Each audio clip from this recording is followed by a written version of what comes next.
Hello students, welcome to my nurture. मैं हूं कृष्णा। कैसे हैं आप सब लोग? मस्त? नहीं, शायद इस बार आप लोग मस्त नहीं हैं। जी हाँ, ठीक है। कुछ चीजें ऐसी हो गई हैं कि इस बार सर का जो जवाब था मस्त वाला, उसका मस्त वर्ड का आंसर वापस से मस्त नहीं आएगा, मुझे पता है। ठीक है, तो उसी चीज को लेकर के बेटा मैं यहाँ पे कुछ बातें करने आया हूं। इस वीडियो को पूरा देखना, समझना। यहां पर मैं कुछ आप लोगों से बातें करूंगा, कुछ सजेशन दूंगा अपने एक्सपीरियंस के हिसाब से, अपने तजुर्बे के हिसाब से। बाद बाकी जो आपको ठीक लगता है फिर आप वो काम कीजिएगा। जी हाँ, फीस जो पड़ रही है 5,900, नो डाउट काफी ज्यादा फीस है, बहुत ज्यादा फीस है, मुझे पता है। बच्चा जो है मैक्सिमम मेरे ख्याल से 95-98% बच्चा एक गरीब घर से है, किसान का, रिक्शे वाले के हैं, मतलब जिनके फादर की महीने की इनकम 15,000 20,000 रुपए ही है, या कहो 10,000 रुपए ही है। ऐसे ऐसे बच्चे डी फार्म कर रहे हैं। मैं जानता हूं, मैं पढ़ाया हूं, कॉलेज में रहा हूं मैं काफी समय से, तो बच्चों से मुलाकात भी रही है मेरी, तो ये सारी चीजें मेरे को पता है। ठीक है, तो फीस तो बहुत ज्यादा है बेटा, मैं कह रहा हूं इस चीज को। अब दूसरा सवाल ये आता है, क्या ये फीस कम हो सकती है? तो बेटा ये जो फीस है ऐसे तो कम नहीं होगी। ठीक है, यहां पर देखो बात वही आएगी, फीस कम करने का तरीका क्या रहेगा। आप ऐसे फीस कम नहीं कर पाएंगे। हो सकता है कि उन्होंने, अथॉरिटी वालों ने कुछ सोच समझ के बनाई हो, उनको आइडिया ना हो बच्चों का, या कुछ भी चीज हो सकती है। आप लोगों को ये बात पहुंचानी होगी हायर अथॉरिटी तक, मतलब कहीं ना कहीं हमारे पीएम तक, कि सर ये फीस ली जा रही है, ये काफी ज्यादा है, हम गरीब बच्चे हैं, हमारा कुछ ध्यान रखिए। कहां कैसे पहुंचेगी ये बात उनके पास तक? ऑब्वियस सी बात है, आप लोगों को ट्वीट करना होगा। हर बच्चा अपना एक ट्विटर पे अकाउंट बनाए और ट्वीट करे हैशटैग फीस हाइक करके, या जो भी है अपना एक, उसको बात आप पहुंचाइए जिससे कि वो बात वहां तक पहुंचे। ठीक है, और शायद फिर इस फीस में कुछ बदलाव आपको देखने को मिल जाए। ठीक है, यही एक तरीका है। जब तक कि हमारे पीएम सर इसमें इंटरफेयर नहीं करेंगे तब तक इसमें चीजें नहीं हो पाएंगी, या फिर मतलब वही बात है, जो हायर अथॉरिटी है जब तक वो इंटरफेयर नहीं करेगी ये फीस कम नहीं होगी। तो फीस कम करने का एक ही तरीका है कि आप लोगों को अपनी बात रखनी होगी ऊपर तक कि सर फीस ज्यादा है। ठीक है, तो ये फीस कम होगी, अदरवाइज ये फीस कम नहीं होगी। तो बहुत से बच्चे सवाल कर रहे हैं सर क्या फीस कम हो सकती है? तो बेटा ऐसे तो फीस कम नहीं होगी, आपको इसी फीस पे ये एग्जाम देना होगा। दूसरी बात होगी, नेक्स्ट हम आते हैं, बहुत से बच्चों का सवाल आ रहा है, बहुत आ रहा है, सर प्रिपरेशन अच्छे से नहीं है और 3 सब्जेक्ट और जोड़ दिए गए हैं। बेटा बहुत ध्यान से बात को समझना, प्रिपरेशन भी अच्छे से नहीं हो पाई, जो चल रही थी वो तो ठीक ही थी। 3 सब्जेक्ट यानी कि 36 चैप्टर्स और बढ़ गए। पहले से ये बात नहीं बताई गई थी, पहले केवल 8 चैप्टर का जिक्र था। 36 चैप्टर, अब 1 महीना भी नहीं रह गया है, बच्चा हड़बड़ा भी रहा है, घबरा भी रहा है। 36 चैप्टर्स, ठीक है, तो 36 चैप्टर्स को एमसीक्यू लेवल पे कुछ बच्चों की तो तैयारी होगी, नो डाउट, मैं नहीं कह रहा कि नहीं होगी, लेकिन अगर आपकी तैयारी नहीं है, मैं उन बच्चों को लेके बात करना चाह रहा हूं यहां पे जिन बच्चों की तैयारी नहीं। जिन बच्चों की तैयारी है और एलिजिबल है इस बार के लिए, वो लोग आगे बढ़े। जिन बच्चों की तैयारी नहीं है बेटा, वो लोग मेरा ये फैसला ध्यान से सुने। फैसला मतलब मेरा फैसला नहीं, मेरा सजेशन। अगर आपकी प्रिपरेशन अच्छे से नहीं है और आपको लगता है कि यार इस बार तो मैं नहीं निकल पाऊंगा, एक तो 3 चैप्टर और बढ़ा दिए, 3 सब्जेक्ट और बढ़ा दिए, यानी कि 36 चैप्टर्स और बढ़ गए हैं, फीस भी बहुत ज्यादा है, तो क्या मुझे फॉर्म भरना चाहिए? तो बेटा पहला स्टेप लेते हैं कि आपने फॉर्म भर दिया, तैयारी अच्छे से थी नहीं, 36 चैप्टर और आ गए हैं, आप फॉर्म भर चुके हैं, आप एग्जाम देने गए, फेल हो जाते हैं। इस स्थिति में भी आपको मार्च अप्रैल वाला अगला एग्जाम देना पड़ेगा।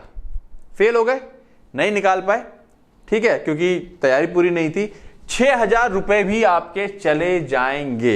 यही चीज मैं कहना चाह रहा हूं कि मुझे काफी सारे बच्चों का कॉल आया है और बच्चे कह रहे हैं सर कैसे अरेंज करें, हम तो बड़ी मुश्किल से सारे काम करते हैं। ठीक है, मतलब वही है, महीने की इनकम ही है उनकी 10-10 हजार रुपए, तो कैसे अरेंज करेंगे? तो बस मैं यही बात उन बच्चों के लिए कहना चाह रहा हूं कि जब आप पैसा लगाएं तो वो पैसा आपका वसूल हो जाए। मुद्दा सारा यहां पर आ रहा है और तैयारी अच्छे से नहीं है। ठीक है, तो क्या हमें फॉर्म भरना चाहिए? तो बेटा मैं यही कहना चाह रहा हूं, अगर आप पहली वाली स्थिति लेके चलते हैं कि नहीं एग्जाम आ गया हम तो भरेंगे, आप फॉर्म भर देते हैं और किसी कारणवश नहीं निकाल पाते हैं, ठीक है, वो आपको पता है अच्छे से, हर बच्चे को पता है कि वो एग्जाम निकाल पाएगा कि नहीं निकाल पाएगा और कितनी तैयारी है, प्लस ये जो नए चैप्टर जुड़ गए हैं इसको ध्यान में रखिएगा आप लोग।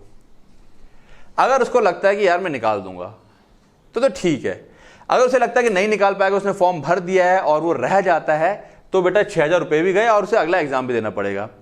प्लस कुछ बच्चे ऐसे होंगे जो ये सोचेंगे कि सर, मतलब वो ये सोच रहे होंगे अरे ठीक है यार, तैयारी पूरी नहीं है, फीस भी ज़्यादा है, मैं पैसे भी अरेंज करूंगा तब तक, और तैयारी भी अच्छे से नहीं है मेरी, तो मैं अब टाइम दूंगा अपने आप को और मैं अगला एग्जाम पूरी तैयारी के साथ दूंगा, फीस भी अरेंज हो जाएगी मेरी और उसको मैं कायदे से निकाल भी दूंगा।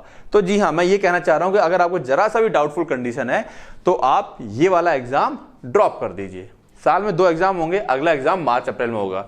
कुछ बच्चे कहेंगे, कमेंट आएगा, सर आप एग्जाम छोड़ने की बात कर रहे हैं। बेटा नहीं, मैं एग्जाम छोड़ने की बात नहीं कर रहा। मैं अगर ये वाली फीस है ना, यहाँ पर ये फीस अगर 1,000 रुपए तक भी होती ना, 1,000 रुपए तक, 1,100 रुपए तक, मैं कहता ही नहीं कभी, ठीक है ना, मैं कभी नहीं कहता कि आप एग्जाम छोड़िए, ठीक है। मैं कहता कि चलो एक्सपीरियंस हो जाएगा, 1,000 रुपये कोई बड़ी बात नहीं, आपने 1,000 रुपये दिया, आपको तजुर्बा हो जाएगा कि एग्जाम कैसा होता है। लेकिन 6,000 रुपये देकर तजुर्बा लेना ये बेवकूफ़ी है।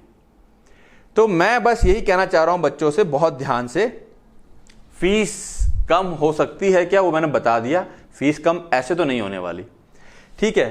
क्या करना है, प्रिपरेशन भी अच्छे से नहीं है। अगर प्रिपरेशन अच्छे से नहीं है, आपको 0.1% भी लग रहा है कि नहीं मेरा रह ही जाएगा, कुछ ना कुछ गड़बड़ हो ही जाएगी, मतलब मेरा एग्जाम नहीं निकल पाएगा, तो बेटा आप इसको ड्रॉप कर दें, इस वाले पेपर को। यहाँ से सारी चीज़ें क्या क्या हो रही हैं, और हो सकता है कि अभी जैसे मान लो कुछ बच्चे बोल रहे हैं कि सर हम अपनी आवाज़ पहुँचाएंगे ऊपर तक, अगर उनकी आवाज़ पहुँचती है और कुछ फीस में संशोधन होता है तो हो सकता है अगली बार की फीस में कुछ संशोधन हो जाए। ऐसा कोई गारंटी नहीं है, जस्ट मैं एक बात बता रहा हूँ। मैं फिर कह रहा हूँ, मैं यहाँ पर कोई चीज़ दावे के साथ नहीं कह रहा हूँ। जो चीज़ें मैं बता रहा हूँ फीस को कम को लेकर, ये जस्ट एक अपना मेरा पर्सनल ओपिनियन है, मेरी पर्सनल राय है कि आप लोग ऐसा कर सकते हैं और ऐसा हो सकता है, ठीक है। ये मत सोचना कि सर ने बोल दिया तो हो जाएगा, ये फिर आपकी गलती हो जाएगी। हाँ, यहाँ पर जो मैं सजेशन दे रहा हूँ, ये सजेशन आप खुद भी सोचिएगा कि क्या ये बात जो मैं बोल रहा हूँ वो सही लग रही है, कि हाँ वाकई में अगर तैयारी पूरी नहीं है, क्यों पूरी नहीं है, 8 सब्जेक्ट के हिसाब से तैयारी थी, लेकिन 3 सब्जेक्ट और बढ़ गए, तो अब मामला गड़बड़ होगा, अब मामला गड़बड़ होगा। तो क्या फॉर्म भरना चाहिए? तो अगर तैयारी पूरी नहीं है तो मैं अपना पर्सनल ओपिनियन दूं, अगर मैं एज ए स्टूडेंट होता तो मैं ये वाला फॉर्म नहीं भरता, अगर मेरी तैयारी पूरी नहीं होती। तो मैं भी यही कहना चाह रहा हूं, अगर प्रिपरेशन पूरी नहीं है और आप लोग एलिजिबल हो, 31 जुलाई से पहले आपका रिजल्ट आ गया है, तो फिर आप ये वाला फॉर्म मत भरिए, आप फिर अगला वाला फॉर्म भरिएगा, ठीक है। और तैयारी अच्छी है, सब कुछ ओके है, बढ़िया जा रहा है, तो मस्त फॉर्म भरिए, कोई दिक्कत नहीं है, ठीक है, और आगे बढ़िए। उम्मीद है जो बात मैं आपके पास पहुंचाना चाह रहा हूं कि किन बच्चों को फॉर्म भरना है और किन बच्चों को फॉर्म नहीं भरना है, ये बात आपको समझ में आ गई होगी। ये मेरा पर्सनल ओपिनियन है बेटा, फिर कह रहा हूं ये मेरा सजेशन है, ये ऐसा कोई रूल नहीं आया है ऊपर से कि ये बच्चे ना भरे ये बच्चे भरें, कि जिनकी तैयारी नहीं है वो ना भरें और जिनकी तैयारी वो भरें, ऐसा कोई रूल नहीं है, ठीक है। फिर बच्चा फोन करता है सर ऐसा, ये जस्ट मैं अपना एक एज ए टीचर एक अपना ओपिनियन दे रहा हूं, फिर कह रहा हूं स्पष्ट, बच्चा बहुत गलत मिस अंडरस्टैंडिंग करता है। ये मेरा पर्सनल ओपिनियन है कि अगर प्रिपरेशन नहीं है तो बेटा ड्रॉप कर दीजिए, ठीक है, फीस बहुत ज्यादा है, ठीक है, और अगर तैयारी अच्छी है तो फिर आप आगे बढ़िए। बात समझ में आ गई, क्लियर है, ठीक है। उम्मीद है ये जो बात मैं पहुंचाना चाह रहा हूं फीस को लेके, इस बात को लेके, प्रिपरेशन को लेकर के, और फॉर्म मेन मुद्दा यही है। ये बच्चा बहुत सवाल कर रहा है, सर फॉर्म भरें कि ना भरें, सर फॉर्म भरें कि ना भरें, ठीक है। तो ठीक है, अक्टूबर के बाद नवंबर, दिसंबर, जनवरी, फरवरी, मार्च, अप्रैल, 6 महीने बाद अगले फिर एग्जाम हो जाएगा अप्रैल में। अक्टूबर में हो रहा है 6 महीना, छठा महीना अप्रैल लगेगा, फिर हो जाएगा एग्जाम, कोई दिक्कत नहीं है, अच्छे से तैयारी कीजिए तब तक आप, ठीक है।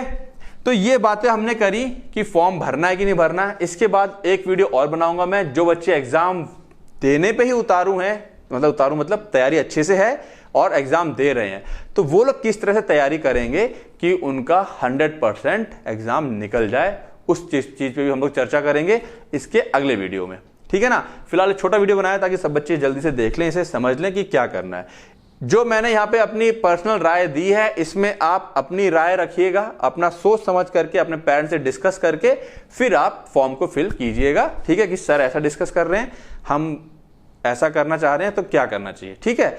आप अपने गार्जियन से बात करके फिर आगे डिसीजन ले सकते हैं। ओके, क्लियर है, ठीक है।